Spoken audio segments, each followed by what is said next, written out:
Good evening, everyone. I'm Rawlson King, Councillor for Ward 13, Rideau-Rockcliffe, and I want to welcome you all tonight to tonight's 2026 budget consultation. This is the second consultation that we're holding, as we've held one in the summer in person at the Overbrook Community Centre. But we're really pleased to have community members joining us tonight virtually through Zoom to talk about the draft budget that was just released last week. This meeting is being recorded and will be uploaded to my office's YouTube channel for those who can't attend. I'd also like to introduce members of my team who are here to support tonight's session. Aaron and Athena, who will provide support in French language translation, and Michelle, who is also coordinating our Zoom participants. Next slide. Before we proceed, I want to acknowledge that Ottawa is located on the unceded territory of the Algonquin-Anishinaabe Nation. The peoples of the Algonquin-Anishinaabe Nation have lived on this territory for millennia.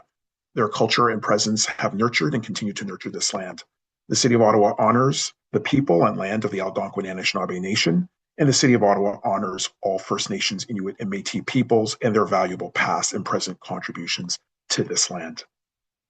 Next slide. So before we get started, I just wanted to go through a few housekeeping items for tonight's virtual session. This session is being recorded and will be posted to my office's YouTube channel. So if you do not want to appear on video, please turn off your camera. Please keep your microphone on mute until I or a moderator invites you to speak. To ask a question, please use the raise hand feature in Zoom and turn on your camera when called upon, and we'll add you to the speakers list. And you can also type questions into the Zoom chat box, and we'll do our best to address them. Francophone participants can receive French language support from Athena and Michelle. And to see the person speaking, please select speaker view instead of gallery view. For Ward 13 specific questions or follow-up after tonight's meeting, you can contact my office at Rideau-Rockcliffe Ward at ottawa.ca. Or alternatively, you can always call our office at 613-580-2483. Next slide. So tonight's session is an opportunity for you to share your comments on the city's 2026 draft budget and provide input on priorities, investments, and potential savings. Your voice matters, and your participation in this process is essential. Let me explain why your involvement tonight is so important.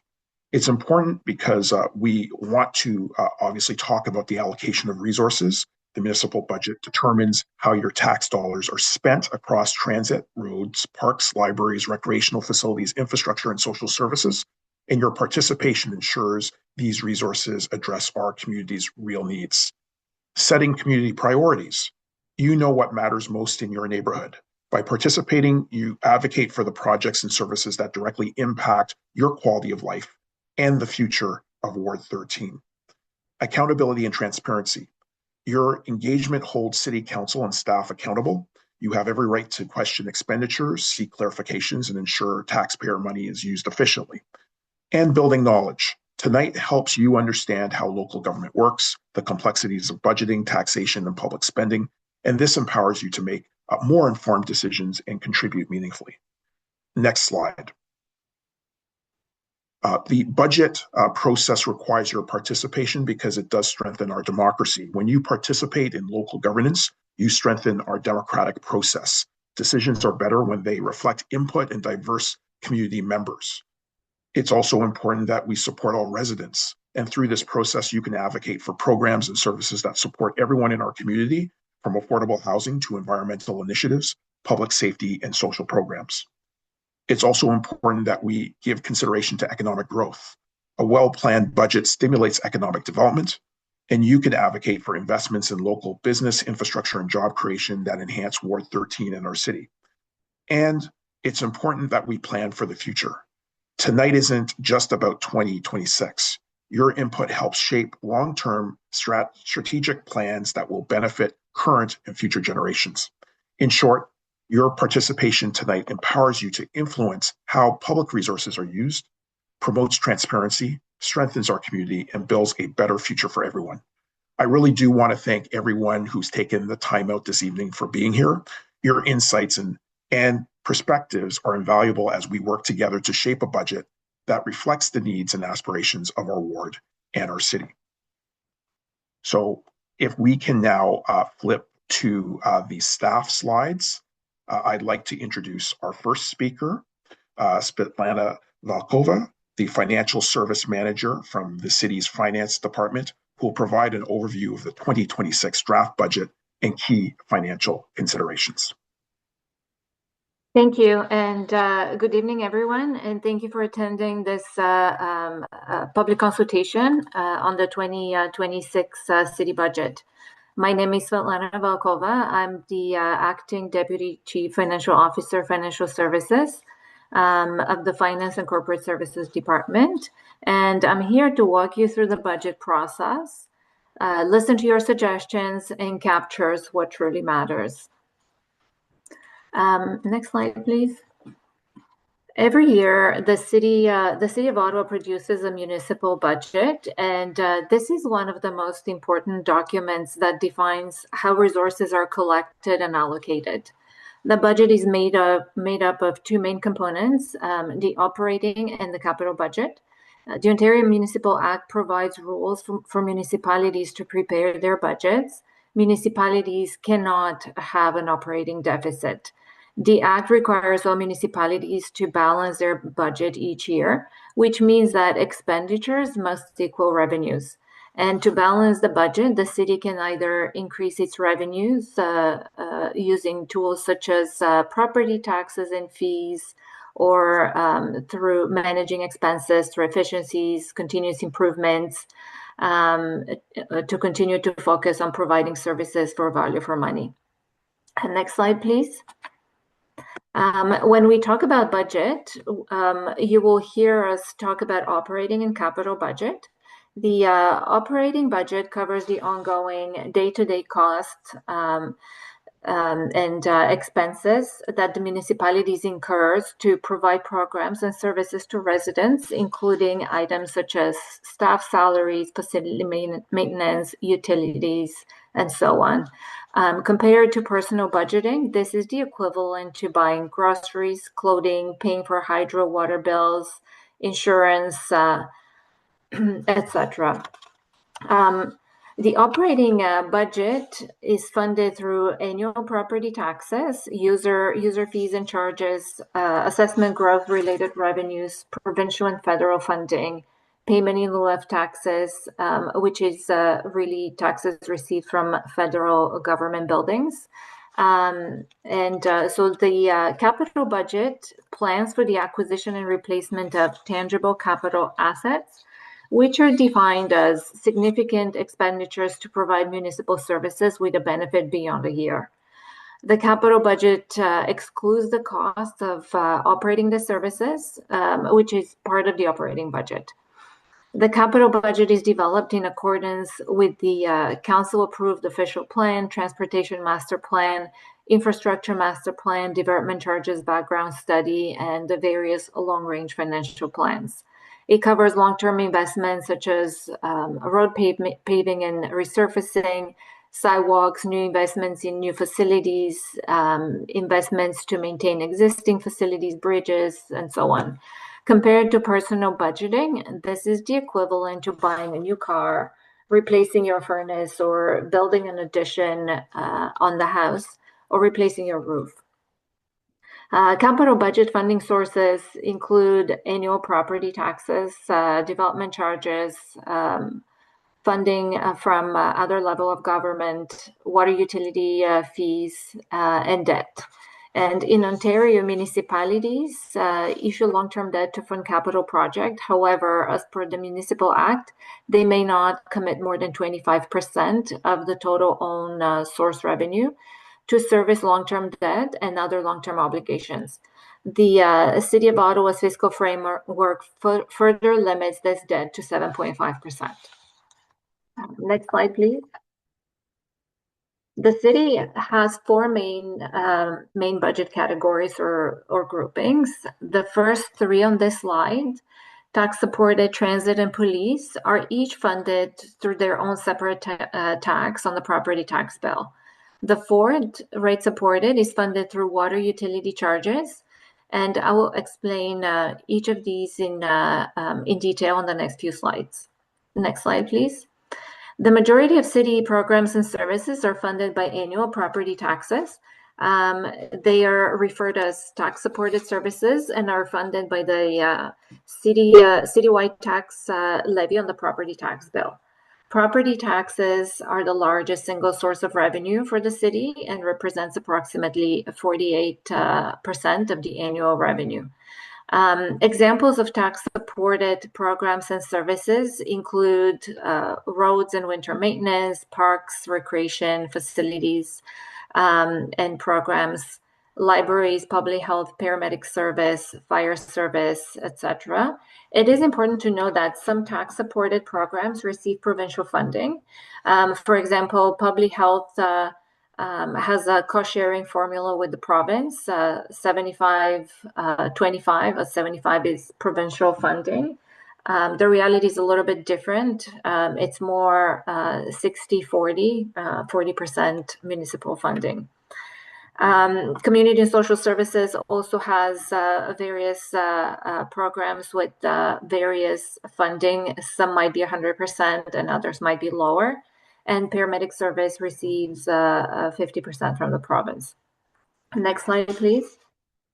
The budget for the city's transit services is funded through a separate tax on the property tax bill. That's the transit levy.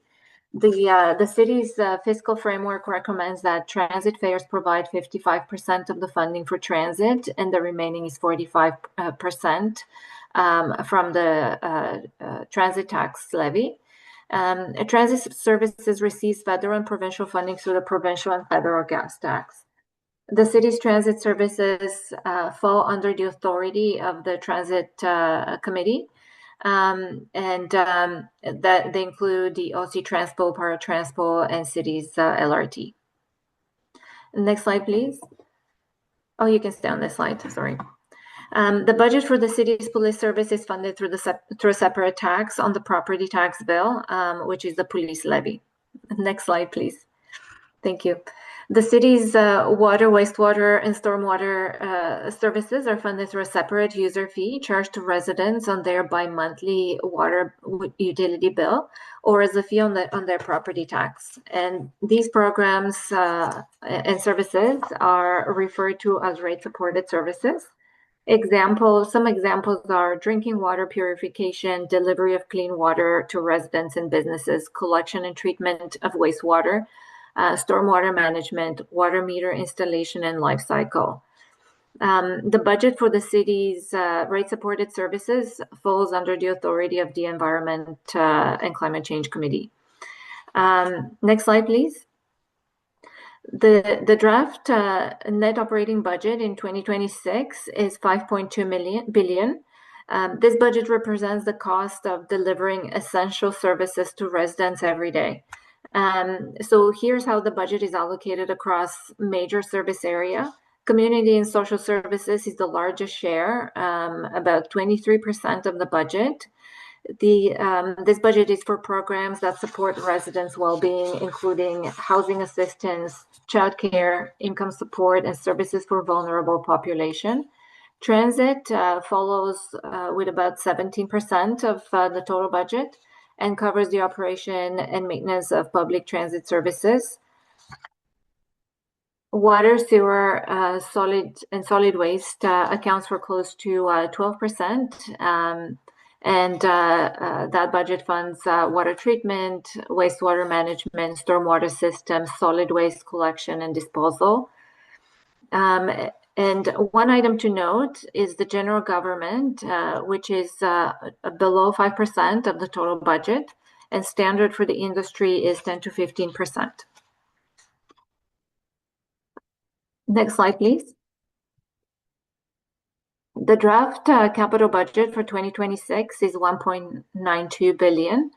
This budget is focused on building and renewing infrastructure that supports residents today and well into the future.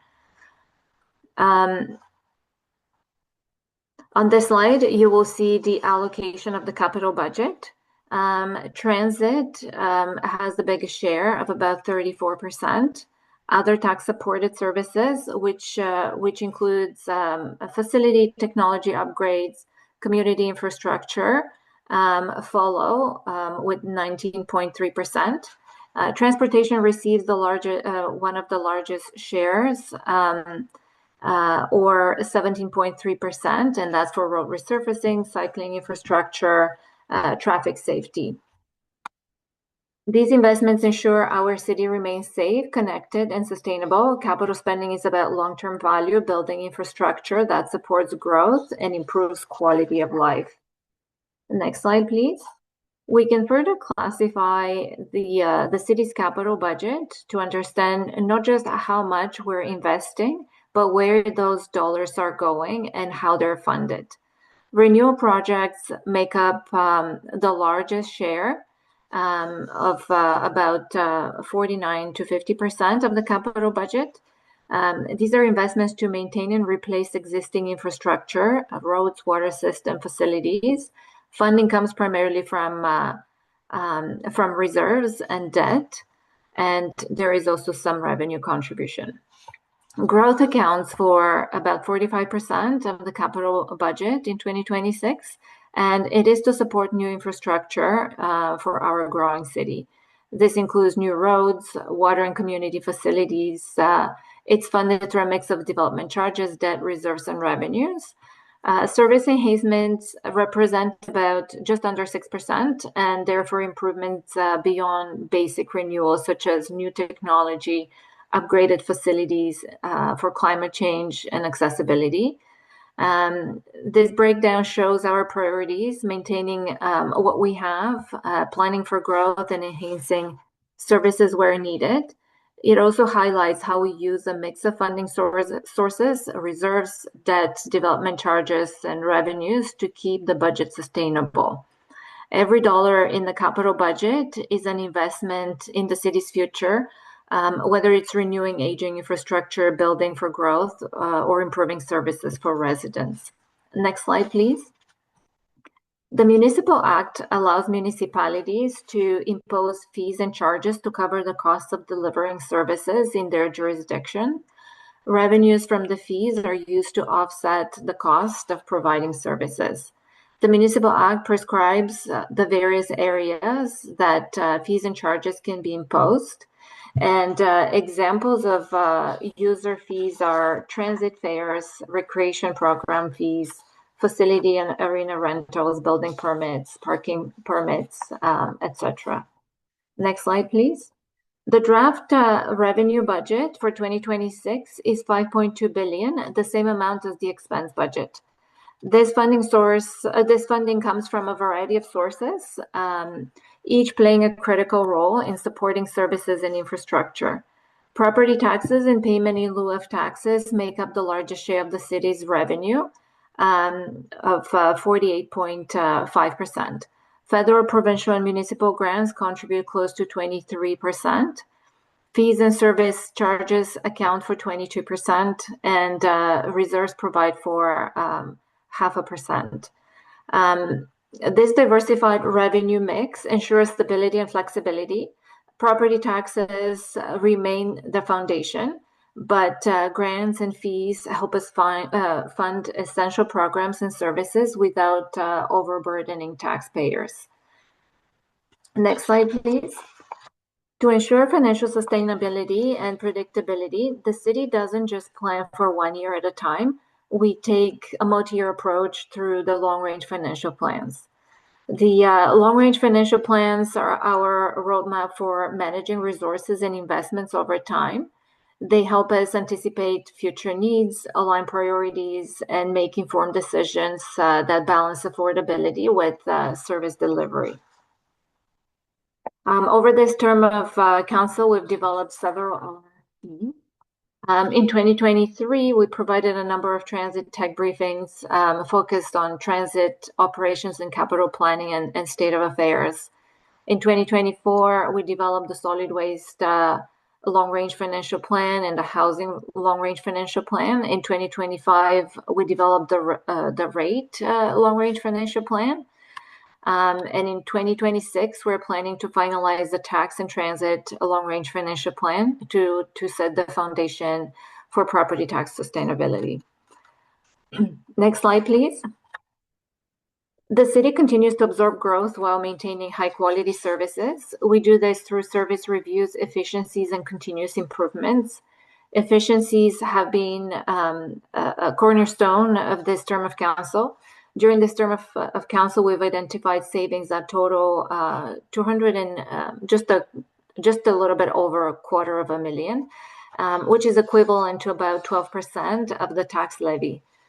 These aren't just numbers, they represent smarter ways of thinking, leveraging technology, streamlining processes, and eliminating redundancies. These efficiencies allow us to do more with less, maintaining service levels, supporting growth, and keeping costs manageable for residents. Continuous improvements mean we're not stopping here. We're building a culture that looks for better ways every day. Next slide, please. On this slide and the next couple of slides, you will notice two numbers at the beginning of each line. The first number is the investment identified in 2026 draft budget for this priority, and the second number is the total invested for the term of council priority, so the last 4 years, including the draft budget. At the beginning of the term of council adopted priorities for the 4 years. One of the priorities for the term of council is ensuring that Ottawa is affordable and livable for all. This means investing in housing, childcare, recreation, and culture. And in 2026, we're planning just over $48 million for homelessness prevention, as part of a total funding of $193 million over 4 years through homelessness prevention programs. We're allocating a little over $23 million in 2026, or about $105 million over the term for affordable housing. We're also investing in development or expansion of facilities, new parks and park improvements, and in supporting hundreds of local cultural organizations for public programming. We're also planning to invest $60 million to reduce childcare fees and support workforce compensation through the Canada-wide early learning and childcare system.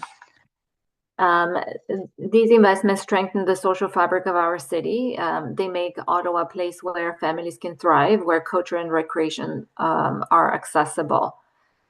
By focusing on housing, childcare, parks, and culture, we're building a city that is not only affordable, but truly livable for all. Next slide, please. The second key priority for this term of council is creating a city that is more connected, reliable, safe, and accessible for everyone. To achieve this, we've made significant investments in mobility options.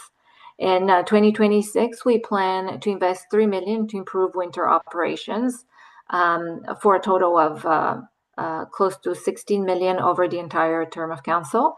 And we're allocating nearly $135 million in 2026 for road resurfacing and repairs. To renew and replace the OC Transpo fleet, we're investing close to $48 million next year, and which represents about $1.17 billion for the 4 years.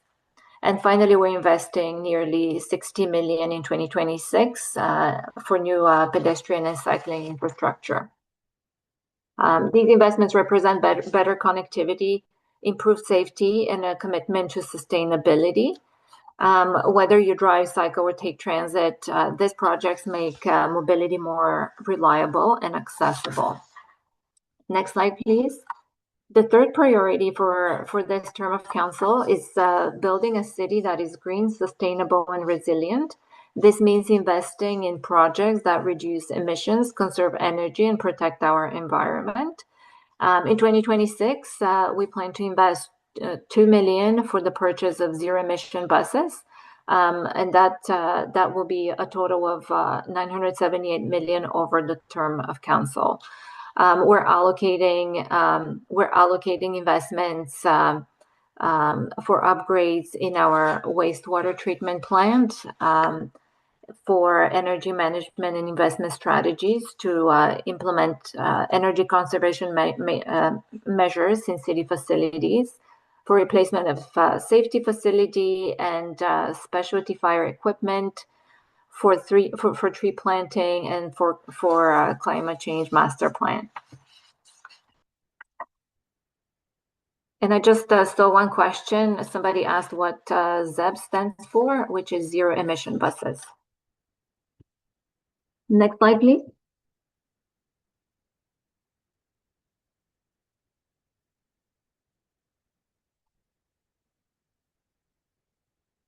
Building a strong and diversified economy is the last priority for this term of council.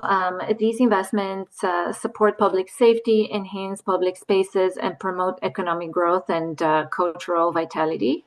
In 2026, we plan to invest $16 million for public safety, to provide alternative mental health supports, and downtown safety and outreach and security.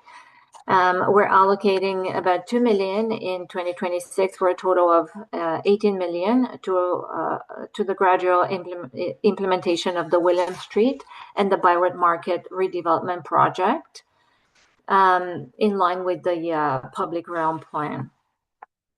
To promote job creation and economic growth, we're investing just under $5 million in 2026. In support of Invest Ottawa. We're also supporting cultural industries with $600,000 in 2026 for a total of $2.4 million for the term of council to assist the Film Office and the Music Industry Coalition. And finally, there is a planned $1.9 million in a 2026 budget to celebrate the 200th anniversary of Bytown and the Byward Market. These investments create jobs, attract talent, and make Ottawa a vibrant place to live, work, and visit. By supporting safety, culture, and business development, we're laying the foundation for the long-term prosperity.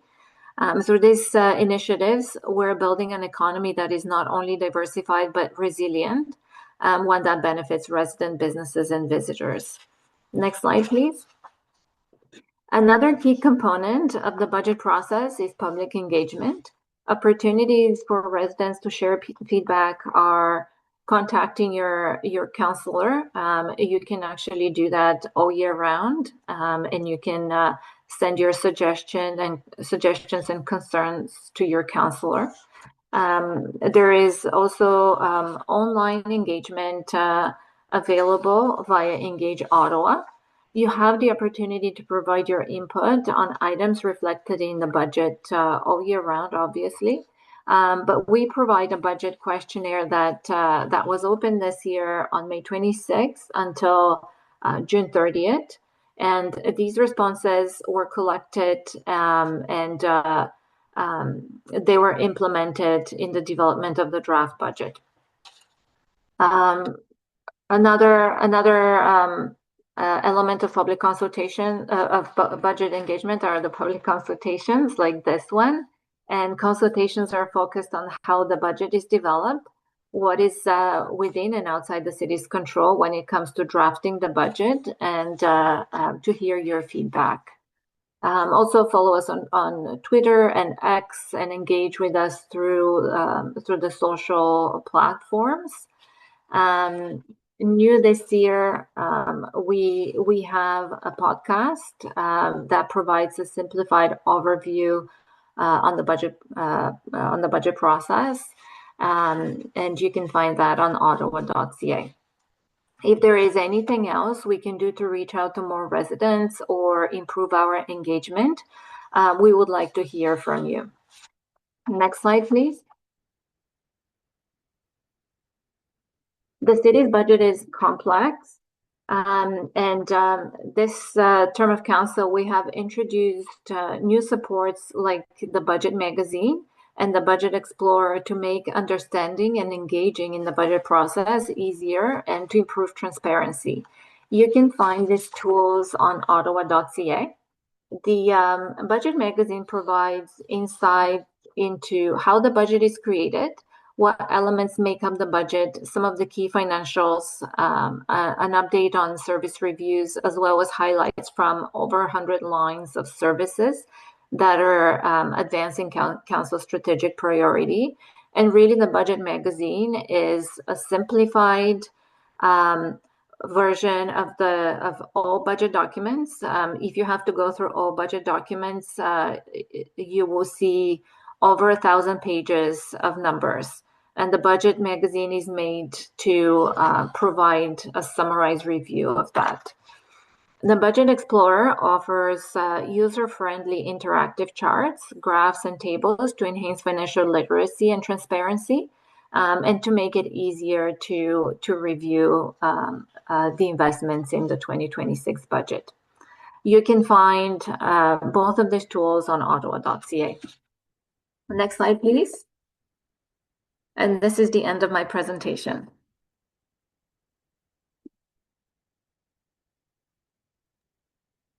Thank you so much, Ms. Valkova, for the in-depth presentation. We will now open up the floor for questions and discussions. I do have a slide that revolves around that, so if you can go back to my slide deck, but I just really wanted to explain how this will work. Each participant will have 2 minutes for their question or comment, and you may ask one follow-up question for a maximum of 3 minutes total. And if you have another question after that, you can raise your hand again to get back in line. We're just doing this to ensure that everybody has a fair chance to ask a question during this session. And please remember to unmute yourself when called upon to speak. We'll work through the speakers list and obviously open this up to questions. But before I open the floor, I do want to address some of the questions that were submitted via chat, since I think I can answer them relatively efficiently. So I know that Miklos did ask a question concerning the anticipated funding, or if I can provide information about when I would anticipate funding to be added to the budget for the updating or renewal of Beechwood Avenue. And what I can say, of course, was we saw in the last budget an allocation of $400,000 for a preliminary design plan around public realm improvements for Beechwood Avenue, and that project is underway.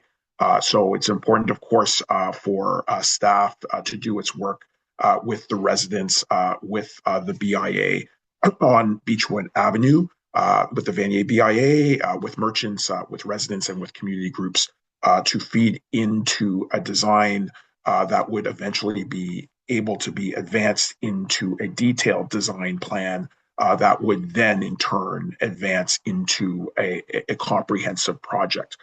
So I could honestly say that we would be years away from that. But I think the good news is that there is interest and momentum both in the administration, at the city staff level, with city staff working in the right-of-way department on this project, as well in terms of political interest amongst the mayor and my colleagues to actually see movement in terms of us moving forward with rebuilding this traditional main street. So we have had success in terms of launching a design plan mechanism and approach with staff. And that's going to continue to proceed. And I encourage everybody to be very involved in that. And as we proceed to more detailed design, we'll have a better sense of when this would be allocated as a full budget project. But rest assured, I'm advocating very hard for this to not just go through this stage, but to get to the end stage of final design and obviously implementation. As for the second question, we did have a second question around development charges. I think JR has asked, with development charges being drastically reduced and sometimes eliminated in order for that developers can proceed with new housing developments, from where will the resulting significant shortfall in revenue for the City of Ottawa be made up? Please provide specific details of anticipated revenues and specify specific confirmed revenue sources. What I can say there is that there we did a few months back pass at the Planning and Housing Committee, as well as the Finance and Corporate Services Committee, a city housing accelerator plan that works to not either reduce or eliminate, but ultimately to defer the collection of development charges for 18 months. And so I would acknowledge that these charges are critical for roads, water systems, and transit. But the idea here is to simply defer the collection from the building permit to occupancy stage that would allow developers to have more cash flow to encourage construction that had been slowed due to microeconomic conditions. So the idea is that it creates an opportunity for more capital to be allocated to construction projects, but that would be recouped after the development has been operationalized and has been completed. You are absolutely right, though, that it does create a significant gap in infrastructure funding for the city. And I did press staff at committee around that. And staff has committed in terms of this process to provide a comprehensive analysis of the potential gaps in development charge revenue and return that to council by May 2026. Council also, in terms of this initiative, also committed to make deferral of development charges conditional based upon funding offsets from higher orders of government. So it's very important that there are two elements here that have been put in place. This is a deferral. It's not reducing the funds themselves or eliminating them. It just means that the building needs to be constructed, and once it's constructed, then the developer will pay those fees in full. And the city has committed to working with senior levels of government to find funding offsets to ensure that the deferral of development charges don't create such a wide gap that it creates a financial challenge to the city. So I just wanted you to know how that process works before we move on to questions from the floor. And I see that Eileen has raised her hand. Thank you, Councillor King, and thank you to staff who are here this evening. I know that budget consultations take up a lot of time, often after hours, so I do appreciate your efforts. My questions, and I will be brief, I promise, relate to both homelessness and food insecurity in Ottawa, both of which are at catastrophic levels, as we all know. The first question pertains to why, if 2 years ago, the allocation for the capital expenses for new affordable housing was doubled from 15 to 30 million, and last year it was dropped down to 22.9 million, and now it's been increased marginally to 23.25 million, but that is nonetheless much lower than what it was 2 years ago at 30 million. That's my first question. The second question is, when we have absolutely horrible rates of food insecurity, I know that is a particular concern of yours, Councillor King, if our budget is approaching approximately $6 billion, I'm at a loss to understand why we would only allocate $476,000 for food insecurity. I know that's more than what was allocated last year, but the mission has a food truck program where we allocate approximately $900,000 a year for that particular program, which is all paid for by private donations. There is no government funding. That food truck program goes out to 41 stops. So I'm sorry to ask a double-barreled question, but I thought it would be more efficient this way. Thank you for your time in hosting this meeting. No, absolutely. And of course, this is a draft budget that has been proposed by staff. So obviously, there's going to be time to deliberate and discuss the implications of the budget, both with my colleagues, which I'm going to do, because I'm always advocating for more investments in social services, as you might know. And I don't ever think that the amounts that we are investing are adequate, either in affordable housing or in food security. One of the things that I'm really proud of in terms of Ward 13 and the advocacy of the multiple community organizations, especially the community associations, was the development of a poverty reduction strategy for the city of Ottawa. And I can say without a doubt that the community associations were very central to that. In fact, it was an area of focus in my first year of office for them. And we're really pleased to have seen the advent of that. But obviously, it's one thing to have plans and strategies, but we need to operationalize them functionally with dollars. So I can honestly say that there will be a continued conversation with my colleagues around the adequacy of the amounts that have been suggested and determining whether there are more resources that can be allocated both to affordable housing as well as to food security. I can say specifically, especially around affordable housing, in my discussions with the mayor, I had underlined the importance of making those investments, and also the importance, especially around affordable housing, around being innovative so that we can speed the development of the housing itself.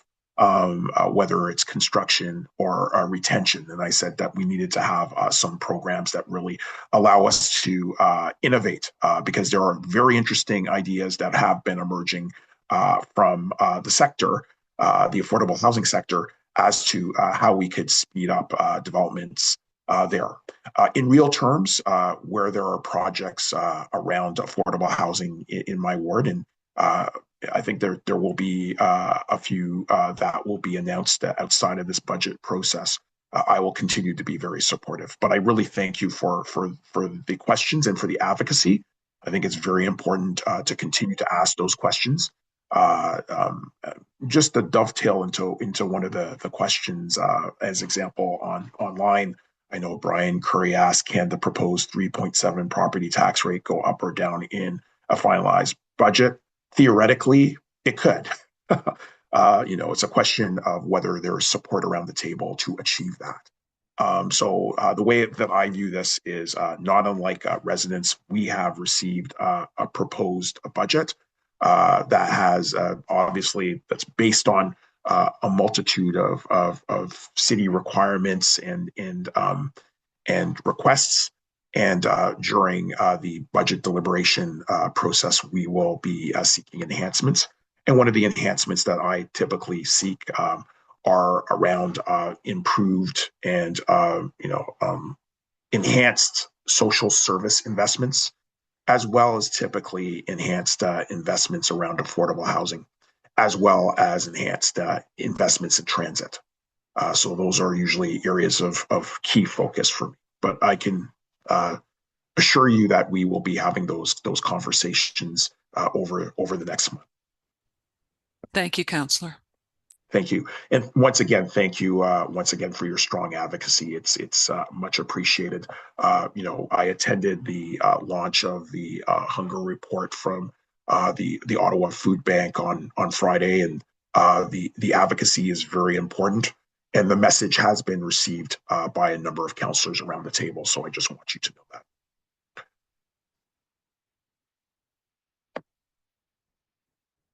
And while I don't see any hands raised, I do still see some comments in the chat, so I will read them out. I think we have two comments from Natalie. The reduction in income will impact the residents of the core, not the suburbs. It will increase sprawl and cost so much more in the long run. And the subsequent comment is numbers are being massaged to make them look good, but raising transit fees and recreation fees will have a huge impact on the most vulnerable. And this will not incite transit use. And those comments are definitely noted. I do always have concerns around increases in transit fees, especially around the transit budget. So we will continue to go line by line through those numbers. I also am concerned about increases in recreation fees, but notwithstanding the increases that we might see and some of the changes in terms of the payment structure for residents, we can note that at least with recreation fees, they are much more affordable than some of the fees that are levied by private organizations, private gyms, private clubs. And so it's going to be important that we continue to ensure that we monitor the increases in those fees. But I think it's also important to note that those fees still remain most affordable options for recreation in the city. And I see someone has raised their hand. They might have come in through a link that was forwarded by Bryn from my staff. So please go ahead. You might want to change your name if you are not Bryn from my staff. Hello. Thank you, Councillor King. Yes, I received the link, and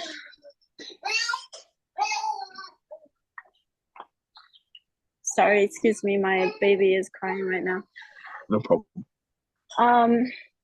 So my name is Julie Zan. I didn't really know how to change name, but any case, I have a couple questions. The numbers really go over my head, but I want to raise two things. We live in Manuel Park for the last year, and we depend on transit because we don't own a car and we do have a little baby. So having reliable transit is a big concern for us. I've actually talked to Councillor King in the past. And the second concern I have is about childcare services. So one at a time, in terms of transit, I am a huge advocate. I am trying to live my life emission-free as low as possible. And I think this is a very important thing for the future generation. And in addition to that, I think transit investment is not just for the people who use transit now, but the people who will become transit riders in the future. And not only is it an investment, it is an investment for future attraction of businesses into the city, as well as the growth of the population. We're going to depend on transit. It is not just unsustainable in terms of environmental impacts, but is unsustainable in terms of the number of cars on the streets right now. We have to invest in transit more to take those cars off the street. As all of you have experienced when driving, there are jams everywhere. It's impossible to go out in the city, either transit or cars. So we have no choice. You have to invest in transit in order to get people to places. You are going to improve the city's productivity as well as attracting businesses.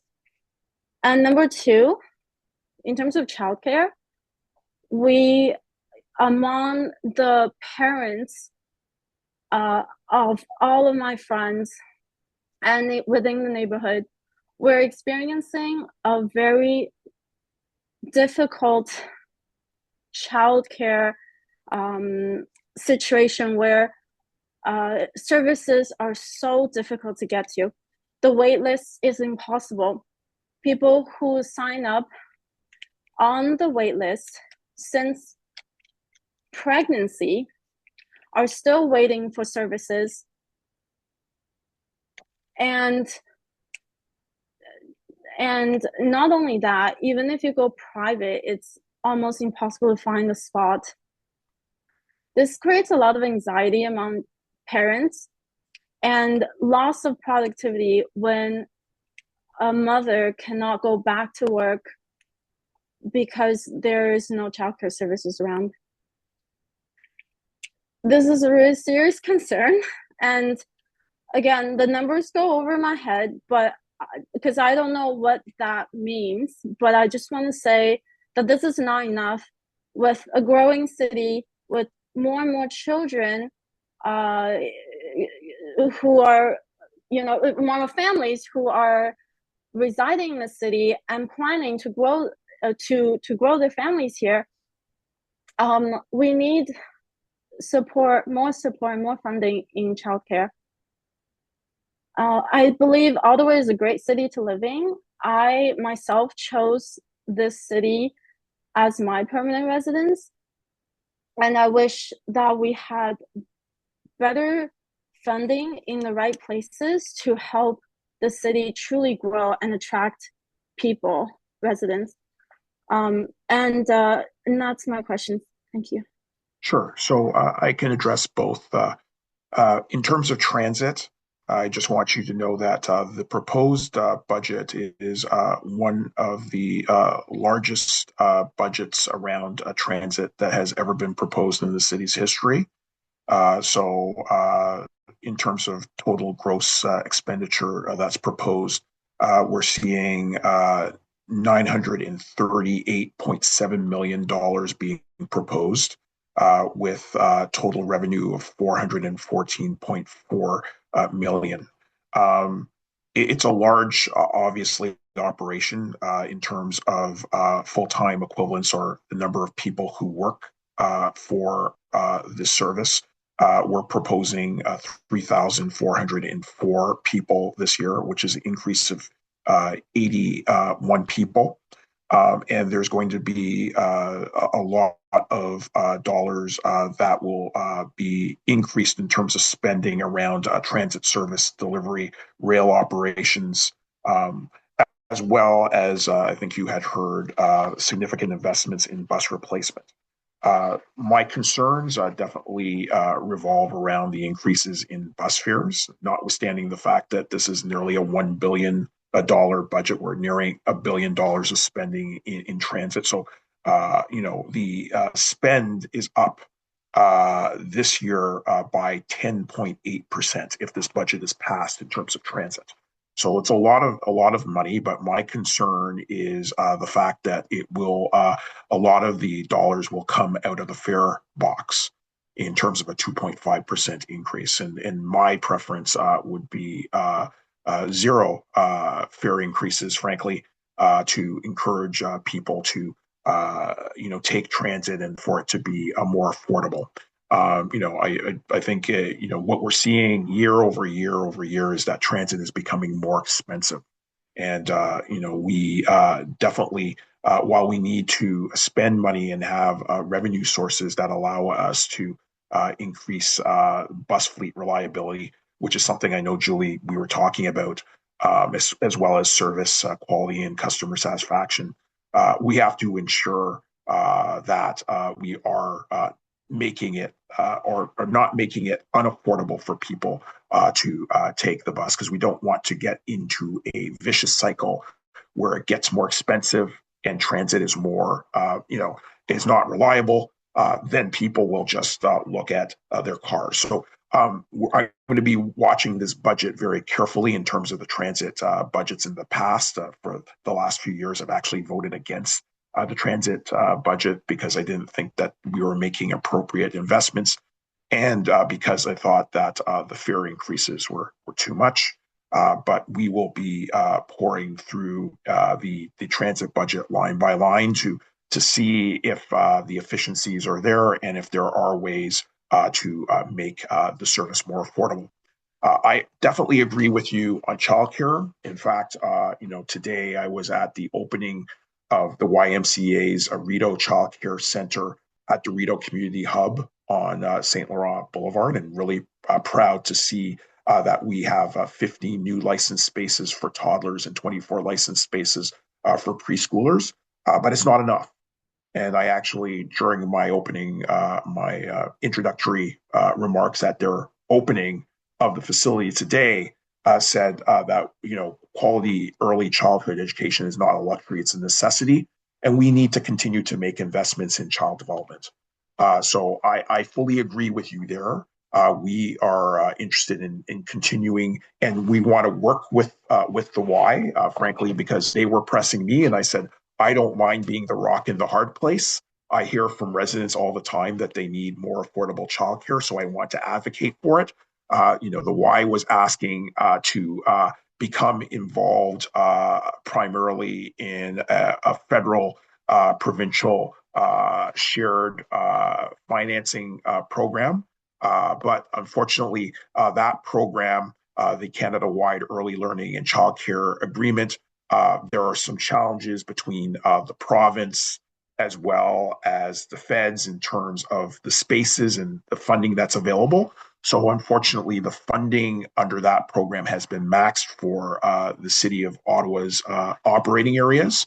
But we want to advocate to those senior levels of government to ensure that they do get their ducks in a row and they get their policy and their concerns aligned so that more money can flow to the City of Ottawa. So it's really interesting. The Y committed, notwithstanding the fact that they did not get funding under the Canada-wide Early Learning and Childcare Agreement to establish the presence at Rideau Hub.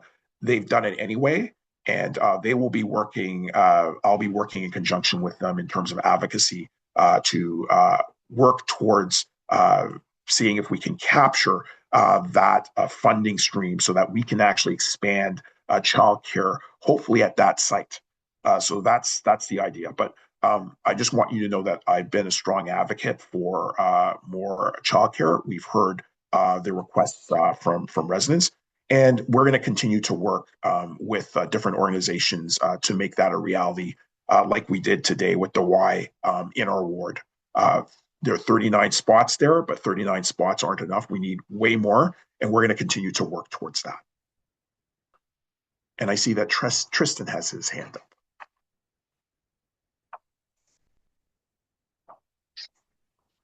Hi, Councillor King. Just confirming audio is all good. Yes. Awesome. Thank you. Thank you so much. It's great to be here and hear everything that you and your team have had to share. It's super insightful. And the opportunity to share and discuss is always deeply valued. I just wanted to, and I don't know if it's possible to bring it back, but the slide that Svetlana had shown in regards to the prosperous economy. I don't know if that, I mean, it's there or not there, it's fine. But it's something that I'm just going to pull it up here because I have it inside my notes. Specifically, just the $4.6 million investment to support the work of Invest Ottawa and efforts to promote economic growth and job creation in our city. I just wanted to sort of use that as a jumping off point to speak about, especially about youth unemployment. Citywide and through the data that we have, I think through the Social Planning Council, we know that youth unemployment rather, is 2 to 3 times higher than adults. And it's especially even worse, as the data shows, for racialized people, newcomers, low-income youth. And, we know that Ward 13 is where a lot of those folks live, especially in those equity-deserving lived realities. especially in neighborhoods like Overbrook and MacArthur, that the city is already flagged as high poverty, high equity areas with growing racialized and newcomer populations. The reason I wanted to speak about this is because, when a young person can't find work, it's not just about the money. The evidence is clear that, long-term periods without work or school are tied to higher outcomes of depression and anxiety. They leave scars on lifetime income and opportunity.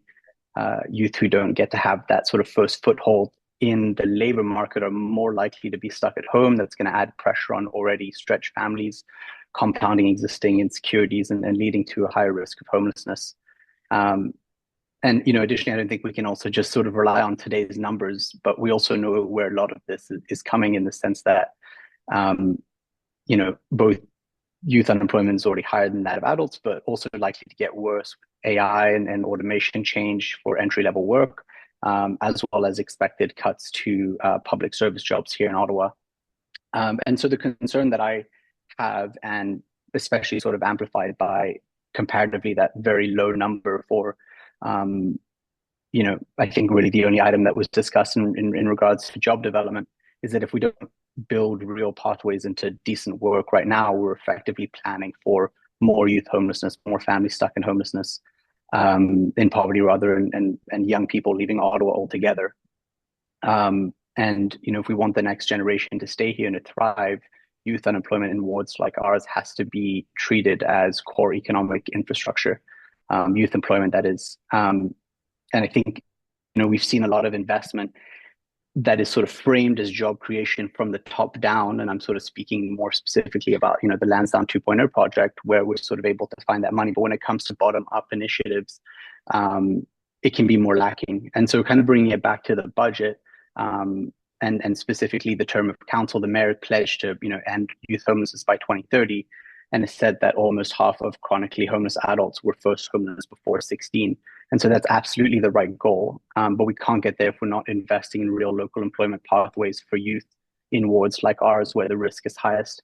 So my question is, just from your perspective, what in this budget specifically is working to increase youth employment opportunities in our ward, especially for racialized newcomer and low-income youth, so that our prosperous economy priority and the youth unemployment pledge can maybe meet each other in the middle on the ground in Ward 13? Yeah, so we're going to have a continued funding in this budget for some equity initiatives that have really emerged from the Anti-Racism Secretariat. So I'm really pleased that we have a very, very successful financial literacy program that takes place actually at the African Caribbean Black Wellness Resource Center that's located on Donald Street. That has to date helped probably over 200 youth, as well as adult newcomers as well, in our ward, in terms of providing life skills around finance. So I've been really privileged to have attended some of the graduations that took place in midsummer, and it was really exciting to see youth really obtaining information from, frankly, the majority are Black youth who were obtaining information from Black financial advisors as to how to manage money so that they can make greater investments and be successful. So I think we have a launch of those programs that will continue, as well as the Youth Futures program, which has been very successful and a long-running program in the city, where it's an Ottawa-based program that really empowers equity-deserving youth from ages 16 to 21, living in low-income and social housing communities to have access to 6 months of transformative skills to build networks, to have opportunities to work in different workplaces that they might not have had exposure to. And that includes not just private sector partners, but as well as the city, because the city has many jobs in their recreation, cultural, and facilities services department. where students and youth can take a part in terms of leadership and team building activities, job shadowing, actually undertaking job internships, and it allows them access to mentorship, to employment, paid summer employment experience, networking opportunities, and exposure to professionals in various careers. So we do actually have a very extensive program. I attended that graduation at the end of summer too, and it's literally hundreds of youth, and many youth from Ward 13 take part in that program. We want to see the growth of these types of programs. And what I can say with Invest Ottawa is we need more youth to take advantage of the programming there. So I've been trying to actually get out to Bayview Yards a lot, because they're now engaging in such a way, and I think that this is very good in terms of our economic development agency, that they see value in ensuring that there's outreach to equity-seeking groups, and there are opportunities for equity-seeking groups to take advantage of the tools that they provide. And as you might know, at Bayview Yards, they provide free entrepreneurship services, training around how to start businesses. These things are free to access. And just last week, I attended the Indigenous Entrepreneur Awards. First time it's being held in that space to celebrate Indigenous entrepreneurs and to ensure that their networking opportunities. A couple months before, I was there at an event that was organized by Black women who were providing networking opportunities so that they could strengthen their entrepreneurial endeavors. So I absolutely agree with you. I think that we need to actually take a tremendous advantage of the tools that we have and ensure that they are connected to our to especially equity-seeking groups within our communities, where we need to see improvements in youth employment rates. So I'm going to continue to advocate for that. I think it's important for us to ensure that there are those connections. I've talked to the management at Invest Ottawa about this, and I think they're very committed to that vision. It's a question, I think, of making those linkages on the ground in our in our ward itself, because it's very hard, obviously, to get the youth out to Bayview Yards. We need to come to them. And so that's where I agree with you. I think that we need to have more programs that do that. Maybe 2 years ago, we worked with Black History Ottawa to have a youth networking breakfast where we brought youth together. We actually had it on Parliament Hill and brought the youth from Ward 13 to that wonderful site. And we were having discussions. We brought in a number of groups to have kind of these power discussions, 5-minute discussions as to how you could access the services. Because one of the other things I want to emphasize is I don't think there's a lack of services that are available. It's typically what we were hearing from the youth was that they did not know that they were accessible. And so we need to ensure that they are accessing all the resources that they can that are possible. So I really thank you for that question. I just want you to know that is a top of mind concern of mine, ensuring that youth have access to employment and entrepreneurial opportunities, and also learning about financial literacy early, so that they can be successful in terms of their contributions. Because I go to schools and I get excited when I go to the schools, and it's important to note that the talent is there, the technology is there, but we need to ensure that the opportunities are there for our youth. So I agree with you, and we'll continue to work on that. I actually do think that the resources are there. The challenge for us is ensuring that the youth know that the opportunities are there and know that they can take advantage of them. And we'll continue to work on that. Yeah. Just and it's another question, not necessarily a follow-up, it's a follow-up question or point, but just noting that you said that there was a lot of success in terms of the development of the poverty reduction strategy as being a tool which helped the city direct more attention, resources capabilities towards that specific problem. And I wonder whether there might be, a similar effect, for example, if there was the ability to commission, say, a state of youth employment or unemployment in the city report, or something towards a plan, those kinds of things, so that all that enthusiasm and some of the successes that we're seeing paired with the challenges to access and whatnot that you mentioned are kind of put together in that sort of centralized document that helps to guide city staff, et cetera, towards trying to solve those problems, so that it's not just you and your office, and obviously with benefits that that shape themselves in the future. Again, not necessarily a question, just sort of an idea, but clearly there's been a lot of success in those reports or commissioning of those kinds of plans. And it just feels like it's a problem that's going to continue to be increasing despite all the successes that we're seeing. And growing up in South Africa, seeing 30+% youth unemployment rates for a lot of my life there, the effects start to compound and become debilitating societies writ large. So thank you so much for the question and your wonderful answer and your passion for the topic. Really appreciate it.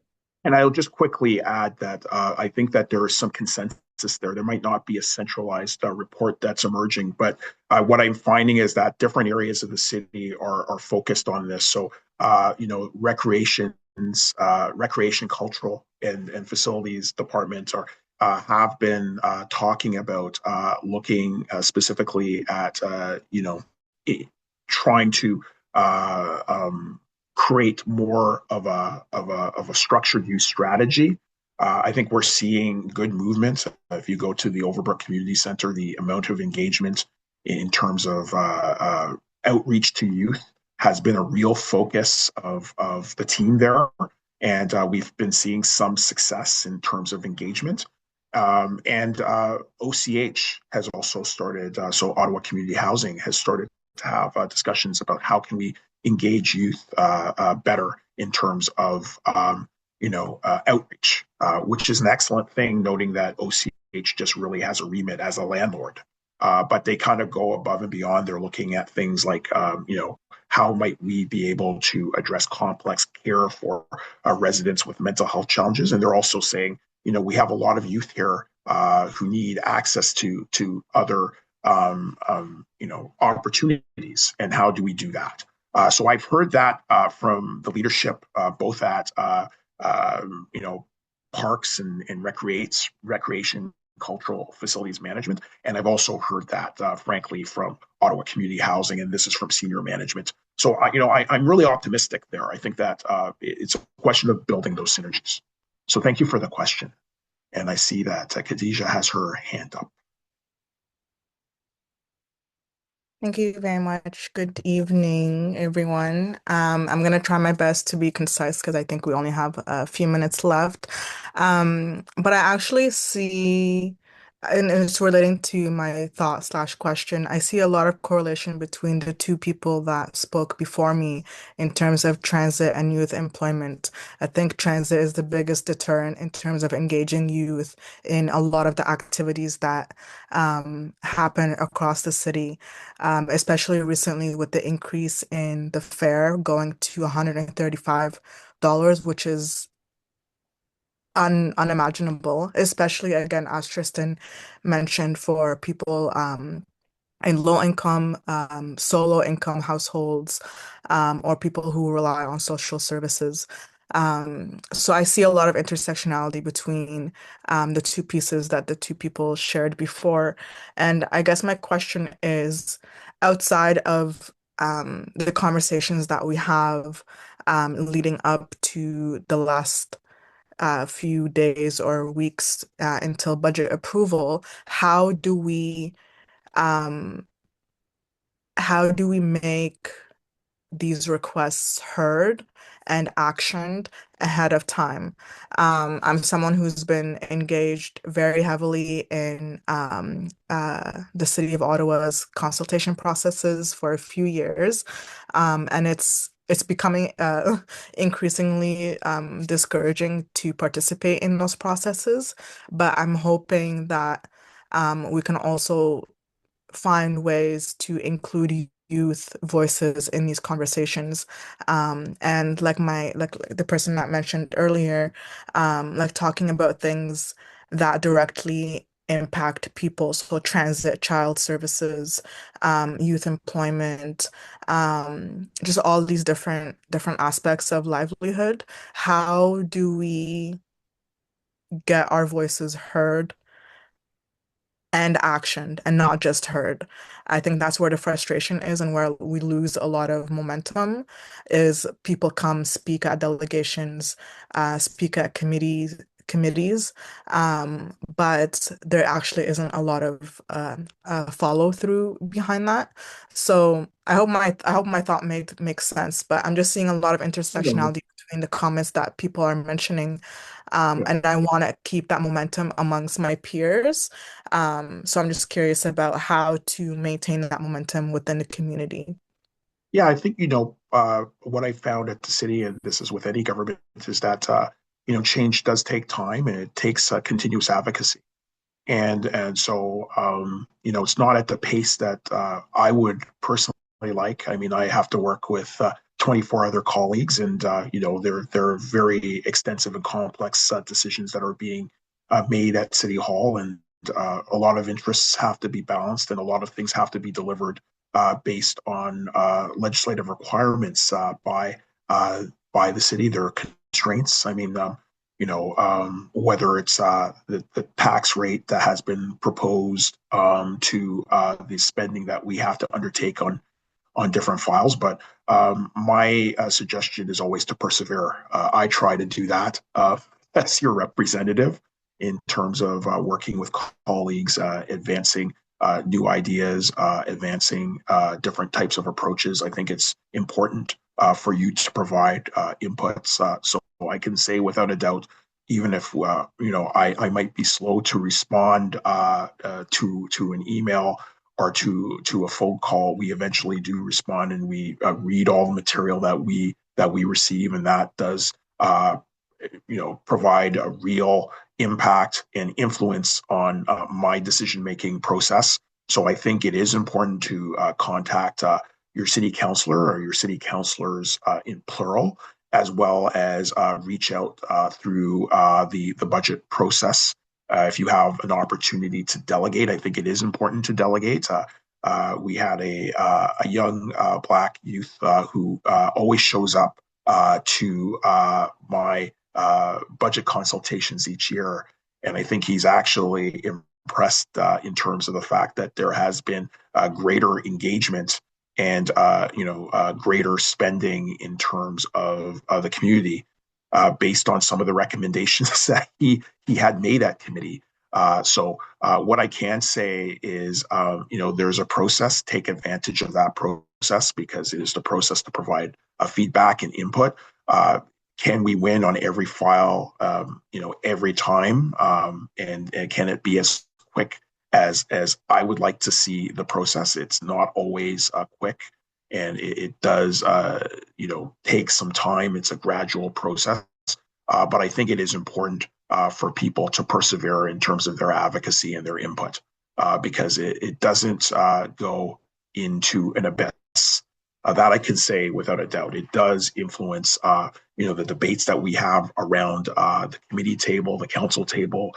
It does influence legislation, and it influences colleagues as well as city staff, who take notes at these sessions and see what the concerns of people are. So I think it's very just important to persevere. I'll be very honest with that. And I would continue to invite you to reach out to my office, to continue to delegate, to continue to provide inputs, because that's what I'm listening for. Whenever I'm in the community, I'm really listening to people, trying to understand their concerns, and I'm trying my best to translate that into policy. I think there might be one or two last questions or comments in the chat before we conclude this evening. And I know that Elizabeth might have a question that's posed for staff around the staffing complement at the Auditor General. and also the Public Information and Media Relations Department around the FTEs that are assigned. So I don't know if you can comment on that. One of the things that I can just quickly say that with the Department of Auditor General, in terms of the audit committee, it's one of the files I had been reviewing this weekend. You're right, the full-time equivalents have been unchanged for several years. But what I can say is that the output from the Auditor General, in my estimation, has been exemplary, notwithstanding the fact that there are only 14 FTEs that are in the Office of the Auditor General. I think they've been exemplary in terms of independent oversight of city operations, the value for money audits that they provided, the fraud and waste investigations, and the public accountability mechanisms, and ensuring attestation of our financial statements. So I think that they've been doing a good job there. I have no problem asking if they need more resources in order to continue with their mission. But I think there has been a tremendous amount of value there. In terms of public information and media relations, I am happy to ask questions, ultimately of staff around their consulting budgets and how much is spent there.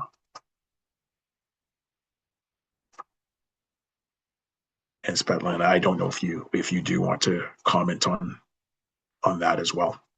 Yeah, maybe I can provide a little bit of a background.